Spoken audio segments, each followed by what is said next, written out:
अभी तक हम लोगों ने वेक्टर्स को जोड़ने के क्या क्या नियम है वो पढ़ लिया। Triangle law of vector addition, parallelogram law of vector addition.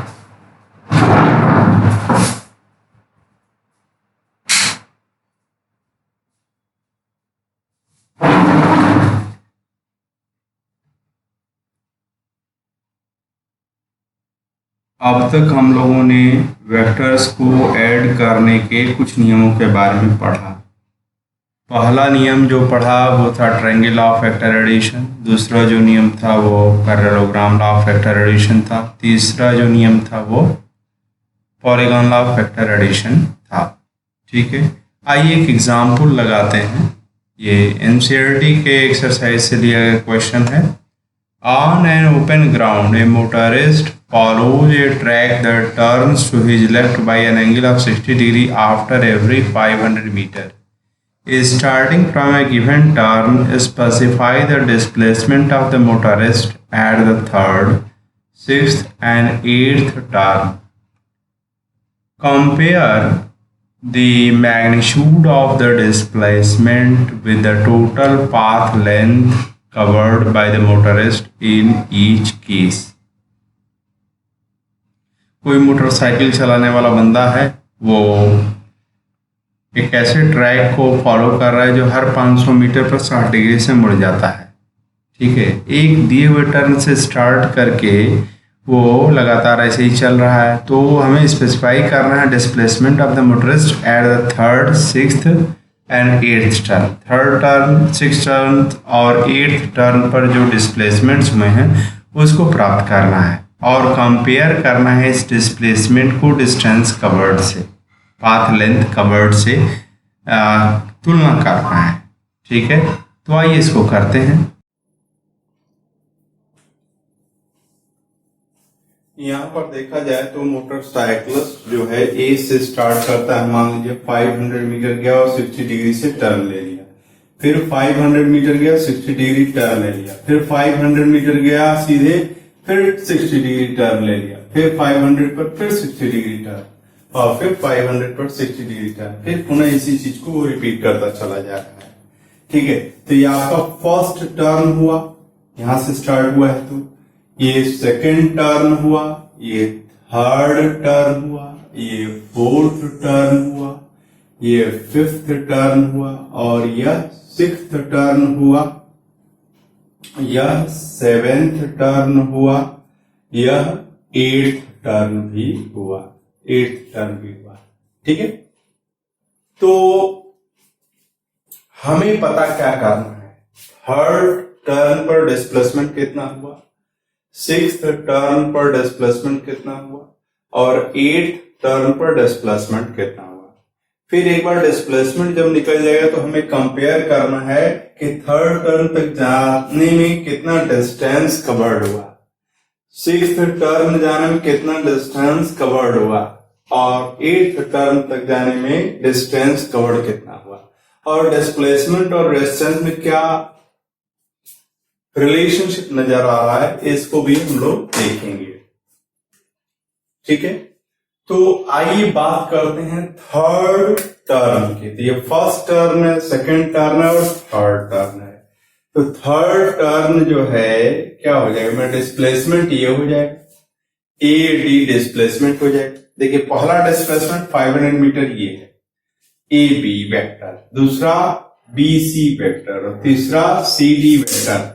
तो थर्ड टर्न पर जो डिस्प्लेसमेंट होगा वह A B vector plus B C vector displacement vector plus C D displacement vector होगा and that will be equal to A D vector, polygon law of vector addition, this plus this will be equal to this। Polygon law of vector addition के अनुसार ये AD के बराबर होगा और hexagon, ये regular hexagon बन जाएगा। तो रेगुलर हेक्सागन के हिसाब से यह जो है डिस्प्लेसमेंट हुआ वो ए डी वेक्टर हुआ और इसका मैग्नीट्यूड वाला कितना होगा, ये साइड लेंथ का डबल होता है तो ये हो जाएगा मैग्नीट्यूड इसका 1000 मीटर होगा। और सिक्स टर्न पर आइए, अच्छा यहीं पर देख लेते हैं डिस्टेंस कवर्ड कितना हुआ, 500 metre, 500 metre, 500 metre, path length travelled is equal to 1500 metre. अब आइए सिक्स्थ टर्न पर। सिक्स्थ टर्न कहाँ है? ये first, second, third, fourth, fifth और सिक्स्थ। सिक्स पर क्या हुआ? जहां चला तो वहीं पर आ गया वापस, तो ये हुआ जीरो डिस्प्लेसमेंट। जीरो डिस्प्लेसमेंट हो गया। ठीक है, ये से गया था, ये पर आ गया तो जीरो डिस्प्लेसमेंट हुआ। ठीक है, एक्चुअली होगा क्या? A B vector plus B C vector plus C D vector plus D E vector plus F A vector है ना, that will turn out to be zero. जो सिक्स्थ टर्न पर कुल कितने डिस्प्लेसमेंट्स हुए? पहला, दूसरा, तीसरा, चौथा, पांचवा और छठवां। सॉरी, कोई गड़बड़ का ई एफ मिसिंग है, यहाँ पर ई एफ मिसिंग है। E F vector plus F A vector, जहां चले थे ए से चले थे, ए पर आ गए तो ये डिस्प्लेसमेंट कितना हो जाएगा? जीरो हो जाएगा। ठीक है, तो ये डिस्प्लेसमेंट जो हुआ सिक्स्थ टर्न पर जीरो हुआ, लेकिन डिस्टेंस ट्रेवल्ड कितना हुआ? 6 बार 500 मीटर चला गया, तो 6 into 500 is equal to 3000 metre के बराबर ये डिस्टेंस ट्रेवल्ड हुआ। ठीक है, अब आइए एट्थ टर्न पर। एट्थ टर्न ये है, तो एट्थ टर्न अगर यह है तो ये जो है इनिशियल पॉइंट यहां से स्टार्टिंग हुआ और एट्थ टर्न यहां पर है। भाई ये रिपीट करेगा तो एट्थ, नाइन्थ, टेंथ ऐसे करेगा। तो एट्थ टर्न यहां पर हुआ तो प्रारंभिक बिंदु से इस बिंदु को अगर मिला दिया जाएगा तो ये एट्थ टर्न में जो डिस्प्लेसमेंट होगा वो इतने के बराबर होगा। और इसको कैसे निकाला जाए? इसको निकालने का एक उपाय ये है कि यहां से परपेंडिकुलर ड्रॉप कर दीजिए इसके ऊपर। ठीक है, और इसका नाम जी रख दीजिए। ठीक है, तो यह अगर इसको मिलाए है ना तो हेक्सागन की प्रॉपर्टी के अनुसार ये 90 डिग्री का हो जाएगा। पूरा 120 डिग्री या 90 हो गया तो ये क्या हो जाएगा? 30 डिग्री हो जाएगा। और दूसरी बात, ये जो परपेंडिकुलर ड्रॉप करेंगे रेगुलर हेक्सागन में, उसमें यह AC को बाइसेक्ट करेगा, यानी GC बराबर AC। तो अगर GC किसी तरह से निकाल लीजिए तो उसका डबल कर दीजिए तो AC मिल जाएगा हमको।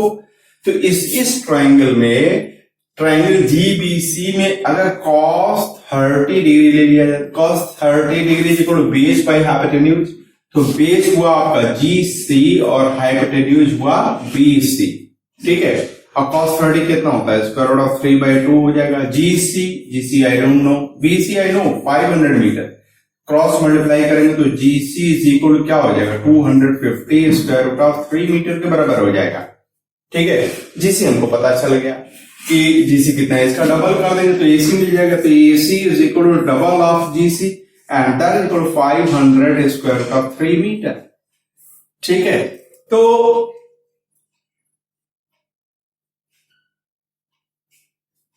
यहां पर एट्थ टर्न पर जो डिस्प्लेसमेंट हो रहा है वह AC वेक्टर के बराबर हो रहा है एंड दैट इज, इसका मैग्नीट्यूड कितने के बराबर है? 500 स्क्वायर रूट ऑफ 3 मीटर के बराबर है।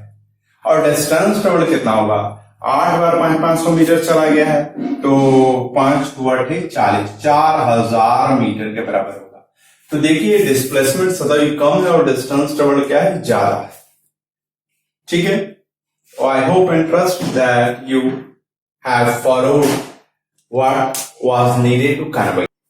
अब आइए प्रॉपर्टीज ऑफ वेक्टर एडिशन पढ़ते हैं। बेसिकली हमें दो प्रॉपर्टीज में इंटरेस्ट है, एक है कम्यूटेटिव प्रॉपर्टी और दूसरी प्रॉपर्टी है एसोसिएटिव प्रॉपर्टी।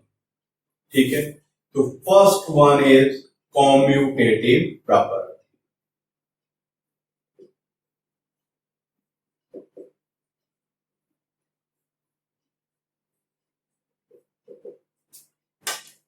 तो बस इसमें लिखेंगे the vector addition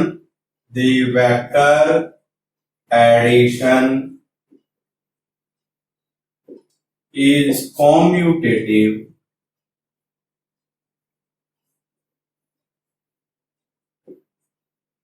for addition is commutative is commutative the vector addition is commutative। इसका क्या मतलब है? अगर A वेक्टर है और B वेक्टर है तो उनका सम निकाल लीजिए, या B वेक्टर है और A वेक्टर, क्रम बदल दीजिए कोई फर्क नहीं पड़ेगा, दोनों का रिजल्ट क्या होगा, सेम होगा। इसको हम लोग डायग्राम से समझ सकते हैं। हम लोगों ने पढ़ा है, मान लीजिए कि यह ए वेक्टर है, ठीक, और मान लीजिए कि यह बी वेक्टर है। तो पैरेललोग्राम लॉ के अनुसार इनका रिजल्टेंट कैसे निकलेगा, बहुत ही आसान है, वेरी सिंपल। पैरेललोग्राम बनाइए, इसके पैरेलल यहां से लाइन खींचिए और इसके पैरेलल यहां से लाइन खींचिए,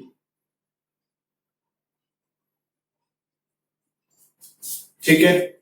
और यह अगर ले लेंगे तो यह क्या हो जाएगा, this is equal to what, this is equal to A vector plus B vector. Parallelogram law of vector addition के हिसाब से यह क्या हुआ है, यह A vector plus B vector हुआ है। अब देखिए यह ए वेक्टर, अच्छा ट्रायंगल लॉ के हिसाब से क्या होगा, ट्रायंगल लॉ के हिसाब से अगर देखिए तो यह बी वेक्टर को उठा करके यहां पर लाइए, क्यों, यह पैरेलल इसके है, यह पैरेलल इसके है और इसकी लेंथ इसके बराबर है, तो यह बी वेक्टर है, तो यह भी बी वेक्टर होगा। मैग्नीट्यूड बराबर है, डायरेक्शन सेम है, तो भी बी वेक्टर को रिप्रेजेंट करेगा। तो यहां पर अगर ट्रायंगल लॉ लगाया जाए तो यह लेंथ क्या रिप्रेजेंट करेगी, ए vector plus B vector.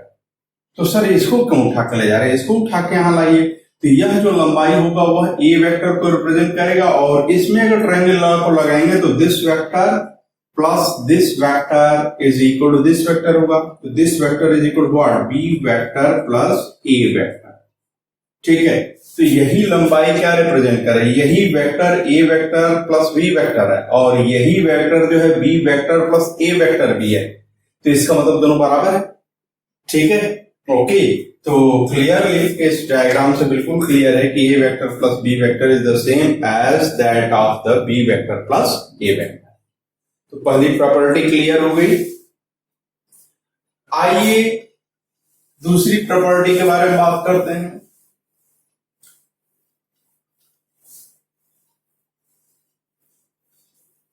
Second property, vector addition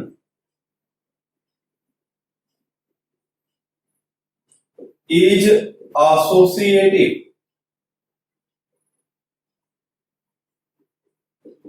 मतलब अगर A vector plus B vector plus C vector अगर ले लिया जाए, ठीक है, तो यह बराबर होगा A vector plus B vector plus C vector. मतलब इसमें बी और सी को पहले जोड़ा गया है और फिर जो आया है उसको ए में जोड़ दिया गया। यहां पहले ए और बी को जोड़ा गया, फिर जो आया है उसको किस में जोड़ दिया गया, सी में जोड़ दिया गया। तो आइए देखते हैं। मान लीजिए कि हमारे पास यह A vector,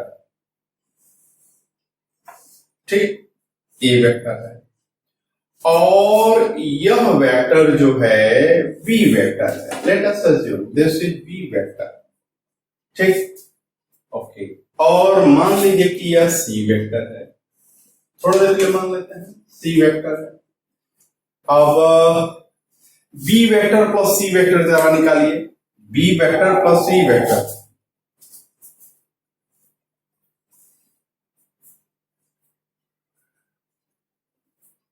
B vector plus C vector अगर निकाला जाए तो ये क्या हो जाएगा, ये this one will be equal to B vector plus C vector, this one is equal B vector plus C vector हो जाएगा, ठीक है। हाँ बोलिए। हम अभी नहीं आ पाएंगे, वीडियो बना रहे हैं, तुम अभी को डिस्टर्ब मत करो, आप फोन मत करो, कट जा रहा है।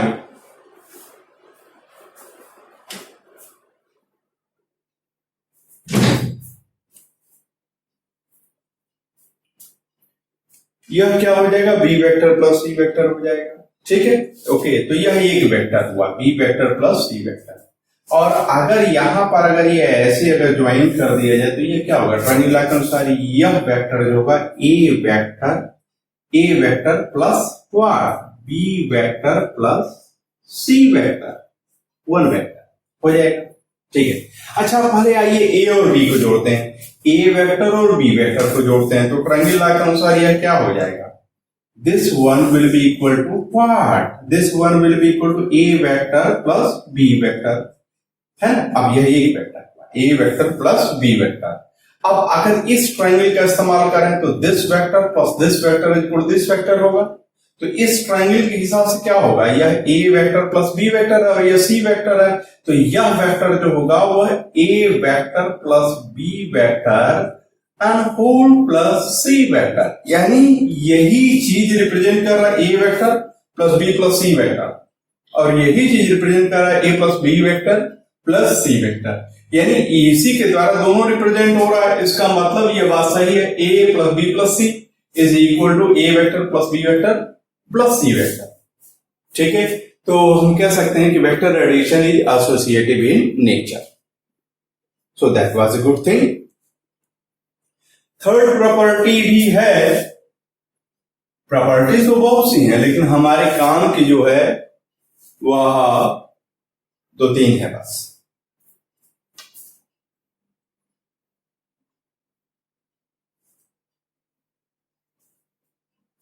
Multiplication is distributive over addition. तो अगर किसी नंबर से अगर जैसे a वेक्टर है और b वेक्टर है, इसमें किसी एक स्केलर नंबर से मल्टीप्लाई कर दें तो ये क्या होगा, a vector plus b vector का m टाइम्स हो जाएगा। मान लीजिए 10 न्यूटन का फोर्स आ रहा है पूरब की तरफ और ये 5 है, तो 10 गुणे 5 क्या हो जाएगा, 50 हो जाएगा। 50 न्यूटन का फोर्स पूरब की तरफ हो जाएगा। तो यह is equal to m into A vector plus m into B vector के बराबर होगा। मतलब समझिए, मान लीजिए यह 2 न्यूटन का था और यह 8 न्यूटन का और यहां पर ये 5 है नंबर, ठीक है। तो 2 न्यूटन प्लस 8 न्यूटन, 2 प्लस 8 मान ले रहे हैं एक स्ट्रेट लाइन में ही काम कर रहा है, तो 2 प्लस 8 क्या हो जाएगा, 10 हो जाएगा। हालांकि ऐसा नहीं होगा, दो वेक्टर सदैव सेम डायरेक्शन में, ऐसा कोई जरूरी नहीं है। सरलता के लिए मैं कर रहा हूं कि एक ही डायरेक्शन में होंगे तो उनका वेक्टर समझोगे उनके मैग्नीट्यूड के सम के बराबर हो जाएगा, ठीक है। तो यहाँ 2 प्लस 8 क्या हो जाएगा, 10 हो जाएगा। तो 10 इंटू 5 क्या हो जाएगा, 50 हो जाएगा। अब यहाँ पर देखिए ये 2 है इंटू 5 और यहाँ पर क्या है 5 इंटू 8, 8 पर 40 और ये 10, तो बराबर ये भी 50 आ रहा है, ठीक है। तो इसका कहने का मतलब ये है कि अगर किसी स्केलर से जो है वेक्टर सम में मल्टीप्लाई करें तो इंडिविजुअली वो मल्टीप्लाई हो जाएगा और इक्वालिटी मेंटेन रहेगी, ठीक है। अब आइए हम लोग पढ़ते हैं वेक्टर सब्ट्रैक्शन, कैसे एक वेक्टर में से दूसरे वेक्टर को सब्ट्रैक्ट किया जाए।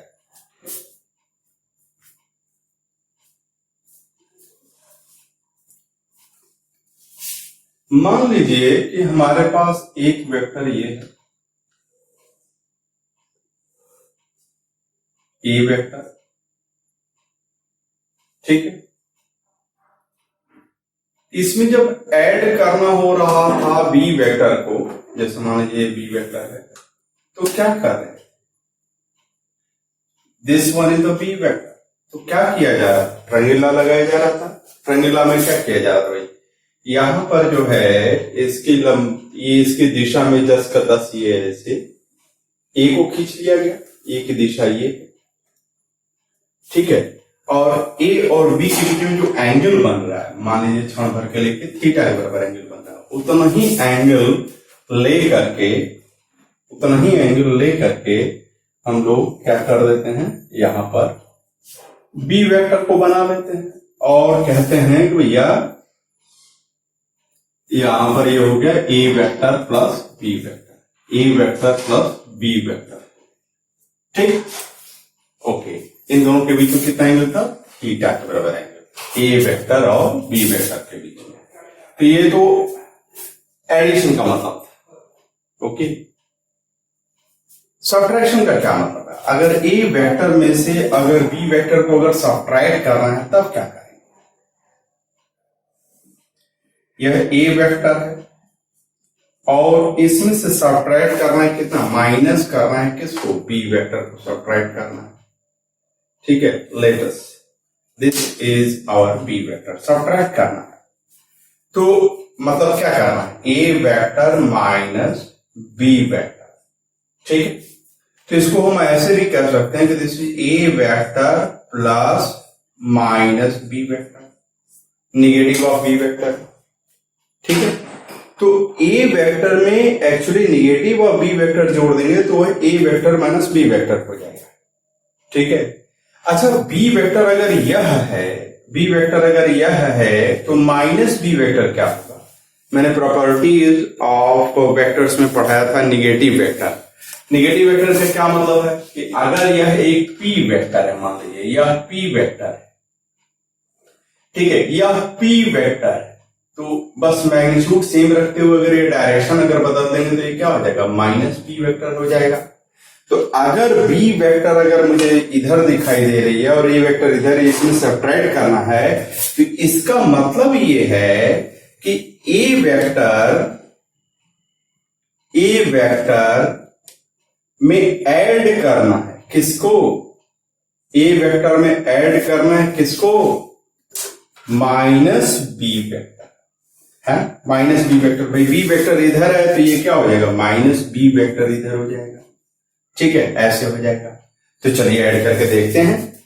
ये हमारा ए वेक्टर है, ठीक है। अच्छा एक बात बताइए, यहां पर एडिशन वाले में ही अगर ये पीछे बढ़ा दिया जाए तो अब देखिए यहां पर ए वेक्टर की दिशा ये है और बी वेक्टर की दिशा ये है, दोनों के बीच में एंगल थीटा है। ठीक है, तो ए वेक्टर इधर है लेकिन बी वेक्टर किधर हो गया? माइनस बी वेक्टर इधर की तरफ हो गया। तो ए वेक्टर और माइनस बी वेक्टर के बीच में एंगल कितना होगा? यहां पर आपका ए वेक्टर हुआ, ठीक, और यहां पर आपका माइनस बी वेक्टर हुआ। जगह नहीं, इन्होंने थोड़ा छोटा बना दे रहा हूं, माइनस बी वेक्टर हुआ। ठीक है, this one is A vector and this one is minus B vector. अब अगर इसको अगर आगे बढ़ा दिया जाए, ठीक है, और इसको थोड़ा सा आगे ऐसे बढ़ा दिया जाए तो हम लोग देखिए ये अगर बी वेक्टर था और ये ए वेक्टर था तो उसके बीच में एंगल थीटा था। तो ए वेक्टर और माइनस बी वेक्टर के बीच में एंगल कितना होगा? 180 डिग्री माइनस थीटा के बराबर होगा।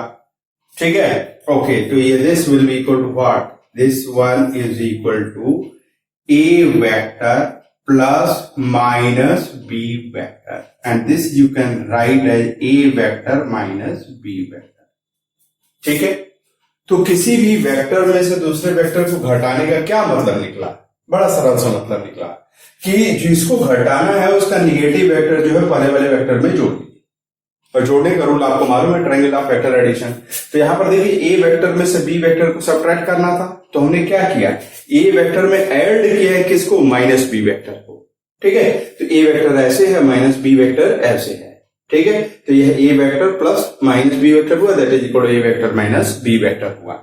लेकिन एक चीज है कि अगर ए वेक्टर और बी वेक्टर के बीच का एंगल थीटा था तो अब ए वेक्टर और माइनस बी वेक्टर के बीच का एंगल क्या हो जाएगा? 180 माइनस थीटा हो जाएगा। तो अगर दो वेक्टर ए वेक्टर और बी वेक्टर जोड़ते थे तो रिजल्टेंट का मैग्नीट्यूड क्या आता था? This is equal to A square plus B square plus twice of A B cos theta. लेकिन सब्ट्रैक्ट करेंगे तो जो रिजल्ट आएगा वो क्या आएगा? This is equal to A square plus B square plus 2ab cos 180 minus theta के बराबर आएगा। ठीक है, तो कॉस 180 माइनस थीटा क्या होता है? -1 होता है। तो this is equal to square root of A square plus B square minus 2ab cos theta, क्योंकि ये प्रॉपर्टी हमको मालूम है कि cos 180 minus theta is equal to minus cos theta होता है। ठीक है, तो ये ऐसे ये निकलेगा। ठीक है, ओके, तो एनालिटिकली ऐसे निकलेगा और ग्राफिकली ऐसे निकलेगा। ग्राफिकली ज्यादा आसान समझ में आ रहा है कि अगर ये वेक्टर में से बी वेक्टर को अगर सब्ट्रैक्ट करना है तो बी वाले का कर लो निगेटिव और उसको ये वाले में जोड़ दो। ठीक है, ओके, ये वेक्टर सब्ट्रैक्शन क्यों पढ़ा रहा हूं? क्योंकि आप जानते हैं कि relative velocity of A with respect to B is equal to velocity of A minus velocity of B. यह तब मैंने पढ़ाया था जब सारी घटनाएं स्ट्रेट लाइन में हो रही। तो स्ट्रेट लाइन में होने पर क्यों? दो ही डायरेक्शन था, एक को आपने पॉजिटिव बोला तो दूसरा नेगेटिव हो जा रहा था, तो डायरेक्शन का काम हो जा रहा था। लेकिन अगर मान लीजिए कि एक वस्तु ऐसे जा रही है और दूसरी वस्तु ऐसे जा रही है, इसकी वेलोसिटी va है और इसकी वेलोसिटी vb है और हमें रिलेटिव वेलोसिटी निकालना है किसका? b का विथ रेस्पेक्ट टू a, या a का रिलेटिव वेलोसिटी निकालना विथ रेस्पेक्ट टू b।